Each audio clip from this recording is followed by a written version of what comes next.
Hello to everyone, this is Avid Academy and we are going to discuss about the Supreme Court decision on demonetization. आपको याद होगा कि 8 नवंबर 2016 में central government ने एक decision लिया था कि जितने सारे भी नोट है 500 और 1000 के वो अब लीगल टेंडर नहीं रहेंगे, यानी कि the value of those note would be zero, कोई वैल्यू नहीं रहेगी 500 और 1000 के नोट की। अब वो जो डिसीजन था सेंट्रल गवर्नमेंट का वो सही था वो गलत था, उसी के ऊपर सुप्रीम कोर्ट का ये डिसीजन आया है और डिसीजन 4-1 मेजोरिटी के साथ सेंटर के तरफ गया है। और सुप्रीम कोर्ट ने ये बोला है कि जो भी डिसीजन सेंट्रल गवर्नमेंट की तरफ से लिया गया वो पूरी तरह से बातचीत करके लिया गया था रिजर्व बैंक ऑफ इंडिया के साथ, तो डिसीजन लेने में कहीं पर भी कोई प्रॉब्लम नहीं था। Justice B R. गोवई ने कहा कि डिमोनेटाइजेशन का एक रिलेशनशिप है इरेडिकेटिंग ब्लैक मार्केटिंग को या फिर टेरर फंडिंग को। जब डिमोनेटाइजेशन हुआ तो ब्लैक मार्केटिंग टेरर फंडिंग रुका। देखिए, आप एक बात समझिए, ये जो डिसीजन था वो इसके ऊपर नहीं था कि उसके इफेक्ट जो हुए वो खराब थे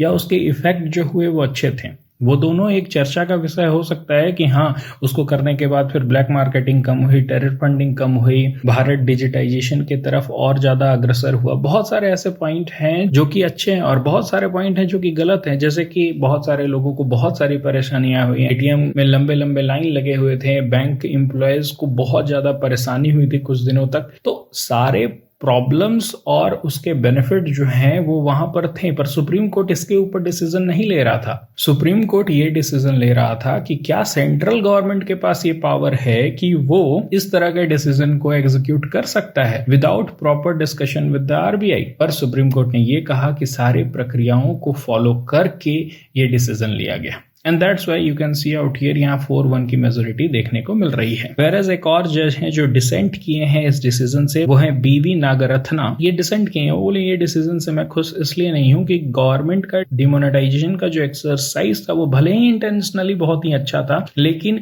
उसमें बहुत सारे अनलॉफुल और लीगल ग्राउंड्स भी मौजूद हैं, जिसके वजह से वो डिसेंट करते हैं। उसमें कुछ अनलॉफुल चीजें थी जो कि हुई हैं, इसी की वजह से हम लोगों को यहाँ स्प्लिट वर्डिक्ट भी मिल रहा है। I would also like to show you, हर सिक्के के दो पहलू होते हैं। अब यहाँ पर you can see out here कुछ ऐसे न्यूज चैनल्स हैं जिन्होंने कहा था कि central government claims that RBI was involved in the demonetisation was false. Central government जो बार बार कह रही थी कि आरबीआई को अपने साथ लेकर के ये डिसीजन लिया गया था वो गलत है। वायर का ये न्यूज जो है वो फॉल्स हो गया, क्योंकि सुप्रीम कोर्ट ने ये माना कि सारा जो पॉइंट है उसको अच्छी तरह से डिस्कस किया गया था। अब ये राइट विंग का कहना है कि वायर जो है वो गलत है, उसी के साथ साथ यहाँ लेफ्ट विंग के जो लोग हैं या फिर जो कांग्रेस के तरफ हैं वो भी अग्रसर हो गए हैं और जितने सारे भी कमियां थी ये डिमोनेटाइजेशन से रिलेटेड उसको क्या करने लगे हैं, उजागर करने लगे हैं। Let me show you some tweets. The decision of demonetization destroyed corruption, broke the back of terror and completely wiped out black money. India is a विश्व गुरु now. So you can understand that ये satire है।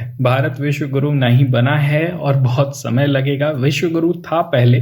Broke the back of terror and completely wiped out black money, ऐसा कुछ हुआ नहीं है। तो these are the satire जो कि लेफ्ट विंग क्या कर रहा है, दे रहा है। Supreme Court has held that was valid decision. People who died standing waiting in ATM queues will surely agree. देखिए 2016 में जो हुआ वो हम सबको को पता है। मैं इसलिए मैंने स्टार्टिंग में ही कहा कि डिसीजन इस बारे में नहीं था कि वो डिसीजन जो था डिमोनेटाइजेशन का वो सही था वो या वो गलत था। उसके दोनों पहलू मौजूद हैं। वो डिसीजन सही भी था, वो डिसीजन कुछ हद तक गलत भी था, पर डिसीजन लेने के प्रक्रिया में कोई भी गलती नहीं थी, ये सुप्रीम कोर्ट का कहना है। So these were the point. Left right तो चलते रहेगा, आपको सेंटर में रहना है। आप अपने जब मेंस के आंसर रखिएगा तो आप मिडिल पास चुनिएगा। आप बताइएगा कि बेनिफिट क्या हुआ है, आप बताइएगा कि उसके नुकसान क्या हैं। आप ना ही लेफ्ट के तरफ से हैं ना राइट के तरफ से हैं, जस्ट बुद्धा का मिडिल पाथ को फॉलो करना है जब मेंस का आंसर राइटिंग करना है। That's all for this video. Thank you.